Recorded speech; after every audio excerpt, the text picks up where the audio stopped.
2026 കേരള രാഷ്ട്രീയത്തിൽ ആര് കേരളം പിടിക്കും എന്നുള്ളത് ഒരു കാര്യം. അതിനപ്പുറം സംഭവിക്കാൻ പോകുന്ന മറ്റൊരു കാര്യം, അതായത് കേരളത്തിലെ രണ്ട് പ്രധാനപ്പെട്ട മുന്നണികളിലും നിരവധി ഘടകകക്ഷികളുണ്ട്. മൂന്നാമതൊരു മുന്നണി കൂടി ശക്തിപ്പെട്ടു വരികയാണ് NDA. അതിലേക്ക് വരാം. അതിനു മുമ്പായിട്ട് LDF, UDF ഇതാണല്ലോ കാലങ്ങളായിട്ട് കേരളത്തിൽ മാറി മാറി ഭരിച്ചുകൊണ്ടിരിക്കുന്നത്. ഈ രണ്ട് മുന്നണികളിലും നിരവധി ഘടകകക്ഷികളുണ്ട്. വിരലിലെണ്ണാവുന്ന നേതാക്കന്മാർ മാത്രമുള്ള, കേട്ടിട്ടില്ലാത്ത, എന്നാൽ ഒറ്റയ്ക്ക് നിന്ന് ഒരു പഞ്ചായത്ത് തെരഞ്ഞെടുപ്പിലെ ഒരു മെമ്പർ സ്ഥാനമെങ്കിലും നേടാൻ പ്രാപ്തിയില്ലാത്ത രീതിയിൽ നിൽക്കുന്ന ഘടകകക്ഷിയാണ് UDFിലെ, LDFിലെ ഘടകകക്ഷികളാണ് എന്ന് പറഞ്ഞു നടക്കുന്നവരുണ്ട്. അവരൊക്കെ അവരുടെ ഭാവിയാണ് 2026 എന്താകുമെന്ന് ആലോചിക്കുന്നത്. അതായത് UDFിലേക്ക് നമ്മൾ പോയാൽ കോൺഗ്രസിന് കഴിഞ്ഞാൽ അതിനകത്തെ ഒരു പാർട്ടി മുസ്ലിം ലീഗാണ്. അത് UDFിന്റെ നട്ടെല്ലാണ്. UDFിന്റെ അല്ല, കോൺഗ്രസിന്റെയും നട്ടെല്ലാണ്. കോൺഗ്രസിന്റെ ശബ്ദമാണ് എന്ന് പറഞ്ഞാലും അതൊട്ടും അതിശയോക്തിയല്ല. അതങ്ങനെയാണ്. മുസ്ലിം ലീഗ് എന്ന് പറയുന്നത് ഒരു നല്ലൊരു കേഡർ സ്വഭാവത്തിൽ നിൽക്കുകയാണ്. പിന്നെ നമുക്ക് അതിനകത്ത് UDFിൽ എടുത്തു പറയാവുന്നത് കേരള കോൺഗ്രസ് ഉണ്ട്. കേരള കോൺഗ്രസ് ജോസഫ് വിഭാഗമാണ്. അത് രണ്ടുപേരാണ് ഇപ്പോഴുള്ളത്, തൊടുപുഴയിലും കടുത്തുരുത്തിയിലുമാണ്. പിന്നീട് വരുന്നത് RSP, ഒരു ഇടത് സ്വഭാവമുണ്ട്. RSPക്ക് ഇപ്പോൾ MLA-മാരില്ല, പക്ഷെ ഒരു MP ഉണ്ട്. NK പ്രേമചന്ദ്രൻ എന്ന MP-യിലൂടെ RSPക്കുള്ള മേൽവിലാസം എന്ന് പറയുന്നത് വളരെ വലുതാണ്. കൊല്ലം പാർലമെന്റ് മണ്ഡലത്തിലെ നിയമസഭാ സീറ്റുകൾ പോലും നല്ല രീതിയിൽ UDFിന് അനുകൂലമാക്കി കൊടുക്കാൻ NK പ്രേമചന്ദ്രന്റെ പ്രവർത്തനങ്ങളിലൂടെ കഴിയുന്നുണ്ട് എന്നുള്ളതാണ്. പിന്നീട് അതിനകത്ത് വരുന്ന ഒരു UDFിനെ സംബന്ധിച്ചിടത്തോളം അവിഭാജ്യ ഘടകമായിട്ടുള്ള ഘടകകക്ഷി തന്നെയാണ് CMB. ഇടതു സ്വഭാവം തന്നെയാണ് MV രാഘവൻ തുടങ്ങി വെച്ചത്. അതിപ്പോൾ CP ജോണിൽ എത്തി നിൽക്കുന്നു. CMB എന്ന് പറഞ്ഞാൽ CP ജോൺ. CMBക്ക് ഒരുപക്ഷെ ഒന്നിലധികം സീറ്റുകൾ UDF കൊടുക്കാൻ സാധ്യതയുണ്ട്. അതില് CP ജോണിന് സുരക്ഷിതമായ മണ്ഡലത്തിലേക്ക് കൊടുക്കും. ഇപ്പോൾ തിരുവനന്തപുരം സെൻട്രലാണ് പറയുന്നത്. ഈ CP ജോൺ ജയിച്ചു കഴിഞ്ഞ് UDF അധികാരത്തിൽ വരികയാണെങ്കിൽ CP ജോൺ ഒരു പ്രധാനപ്പെട്ട വകുപ്പായിരിക്കും കൈകാര്യം ചെയ്യാൻ പോവുക. പിന്നീട് നമ്മൾ RMBയിൽ എന്തായാലും KK രമ തന്നെ വടകരയിൽ നിന്ന് ആവർത്തിക്കപ്പെടും. UDF അധികാരത്തിൽ വരികയാണെങ്കിൽ KK രമ മന്ത്രി കൂടിയായിരിക്കും. പിന്നീട് നമ്മൾ നോക്കേണ്ടത് ഈ UDFിലെ ഘടകകക്ഷികൾ എന്ന് പറയുന്നത് ഈ പ്രവാസി അസോസിയേഷൻ, പ്രവാസി എന്നൊക്കെ കേട്ടിട്ടുണ്ട്, അസോസിയേഷൻ എന്നും പറഞ്ഞൊരു പാർട്ടി. ആരെങ്കിലും ഇത് കേട്ടിട്ടുണ്ടോ? ഫോർവേഡ് ബ്ലോക്ക് ദേശീയ തലത്തിൽ വലിയ കക്ഷികളൊക്കെ ഉണ്ട്. ഇവിടെ കേരളത്തിലെ അതിന്റെ ഫേസ് എന്ന് പറയുന്നത് ഒരാൾ മാത്രമേ ഉള്ളൂ ഫോർവേഡ് ബ്ലോക്കില്, അല്ലാതെ വേറെ ആരും തന്നെ ഇല്ലെന്നുള്ള. ദേവരാജൻ മാത്രമാണ് ആ ഫോർവേഡ് ബ്ലോക്കിൽ ഇവിടെ ഉള്ളത്.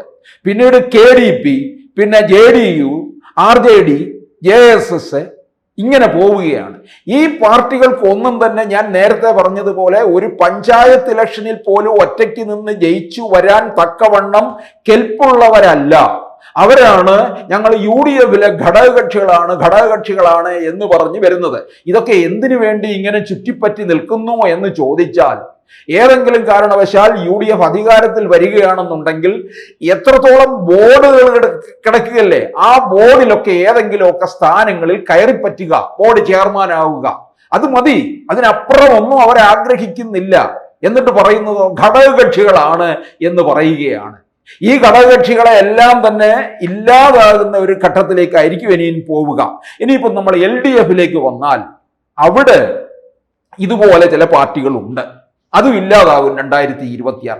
അവിടെ ഇല്ലാതാകാൻ പോകുന്നത് ഈ CPM-കാർ കയറി ചെറു ഘടകകക്ഷികളെയൊക്കെ അങ്ങ് വിഴുങ്ങും. ഇപ്പൊ NCP തന്നെ, അവർക്ക് 2 മണ്ഡലമുണ്ട്, കുട്ടനാടുമുണ്ട്, എലത്തൂരുമുണ്ട്. എലത്തൂരിലെ നമ്മുടെ ശശീന്ദ്രൻ അടുത്ത തെരഞ്ഞെടുപ്പിൽ എന്തായാലും മത്സരിക്കില്ല, മത്സര രംഗത്ത് നിന്ന് മാറി നിൽക്കും. കുട്ടനാട്ടിൽ തോമസ് K. തോമസ് ആണ്.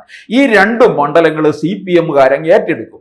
എന്നിട്ട് NCPക്ക് 2 സീറ്റ് കൊടുക്കുമായിരിക്കും. അങ്ങനെ കൊടുക്കുന്നുണ്ടെങ്കിൽ ഈ തോൽക്കും എന്നുള്ള മണ്ഡലങ്ങളിലേക്ക് കൊണ്ടങ്ങ് നിർത്തും, അതായത് ചാവേറാക്കും. എന്നിട്ട് അവിടെ നിന്നങ്ങ് തോറ്റ് ആ പാർട്ടി അങ്ങ് ഇല്ലാതാകും. LDF അധികാരത്തിൽ വന്നില്ലെങ്കിലോ പിന്നെ ഇവരൊന്നും ഒരു കാലത്തും ഉയർത്തെഴുന്നേൽക്കാനും പോകുന്നില്ല എന്നുള്ള സ്ഥിതിയിലാകും. അപ്പോൾ ഈ രണ്ടിടത്തും CPM അങ്ങ് ഏറ്റെടുക്കാനാണ് പോകുന്നത്.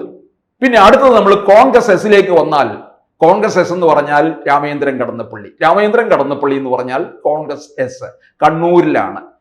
ഈ രാമേന്ദ്രൻ കടന്നപ്പള്ളിയോട് CPM-ന് ഒരു പ്രത്യേക ഒരു ആഭിമുഖ്യവും ഒരു സ്നേഹമുണ്ട്, ഒരു വാത്സല്യമുണ്ട്. അതുകൊണ്ട് അദ്ദേഹത്തിന് മന്ത്രിസ്ഥാനവും ഇപ്പോൾ കൊടുത്തിട്ടുണ്ട്.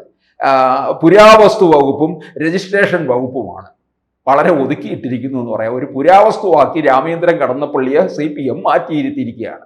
അദ്ദേഹത്തിന്റെ പ്രായാധിക്യം കാരണം ഇനി ഒരു തെരഞ്ഞെടുപ്പിൽ അദ്ദേഹം മത്സരിക്കത്തില്ല. ആ സീറ്റ് CPM ഏറ്റെടുക്കും. കോൺഗ്രസ് എസ് അതോടുകൂടി പരിസമാപ്തി കുറിക്കുകയും ചെയ്യും. പിന്നീട് വരുന്നത് ജനാധിപത്യ കേരള കോൺഗ്രസ്.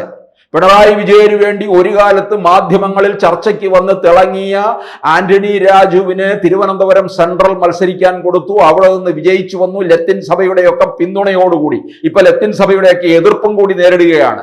അങ്ങനെ അവിടെ നിന്ന് അദ്ദേഹം ഗതാഗത വകുപ്പ് മന്ത്രിയായി 2.5 വർഷം തീർന്നു. ഇനി അദ്ദേഹത്തിന് സീറ്റ് കൊടുക്കത്തില്ല. അതായിരിക്കും സംഭവിക്കുന്നത്. അതോടുകൂടി ഇല്ലാതാവുകയും ചെയ്യും. ഈ തിരുവനന്തപുരം സെൻട്രലിൽ CPM അങ്ങ് ഏറ്റെടുക്കും. പിന്നെ കുന്നത്തൂര് കോവൂർ കുഞ്ഞുമോനാണ്. കുഞ്ഞുമോൻ എത്ര തവണയായിട്ട് ജയിക്കുന്നു? ഇക്കുറിയെങ്കിലും മന്ത്രി പദവി കൊടുക്കുമെന്ന് വിചാരിച്ചു, കൊടുത്തിട്ടില്ല, മാറ്റി നിർത്തിയിരിക്കുകയാണ്. കോവൂർ കുഞ്ഞുമോൻ അവിടെ വലിയ ജനപ്രിയനൊക്കെയാണ്. പക്ഷേ ആ സീറ്റ് അങ്ങ് CPM സ്ഥാനാർത്ഥിയെ നിർത്തുകയായിരിക്കും ചെയ്യുന്ന. കോവൂർ കുഞ്ഞുമോനെ അങ്ങ് മാറ്റി നിർത്തും.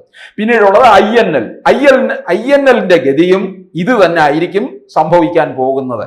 പിന്നെ LDF-ലെ നമുക്കിപ്പോൾ പ്രധാന ഘടകകക്ഷികൾ എന്ന് പറയാവുന്ന CPI, പിന്നീട് കേരള കോൺഗ്രസ്, പിന്നെ ജോസ് കെ മാണി വിഭാഗം, പിന്നെ കേരള കോൺഗ്രസ് B ഉണ്ട്, ഗണേഷ് ഉണ്ട്.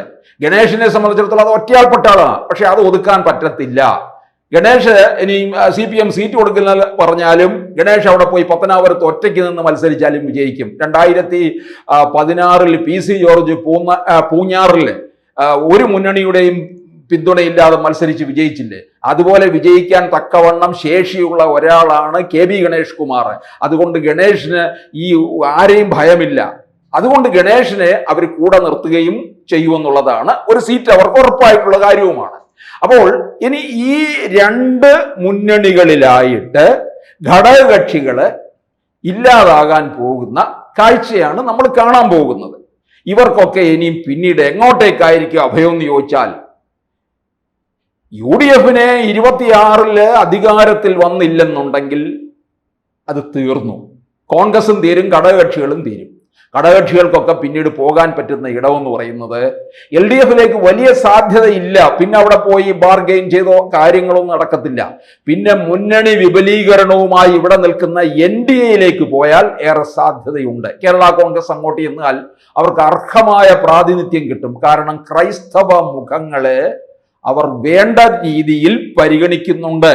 ഇപ്പൊ അനൂപ് ആന്റണി ആയാലും ഷോൺ ജോർജിനെ ആയാലും ജോർജ് കുര്യനും ജേക്കബ് തോമസും ഒക്കെ തന്നെ അവിടുത്തെ ക്രൈസ്തവ മുഖമാണ്.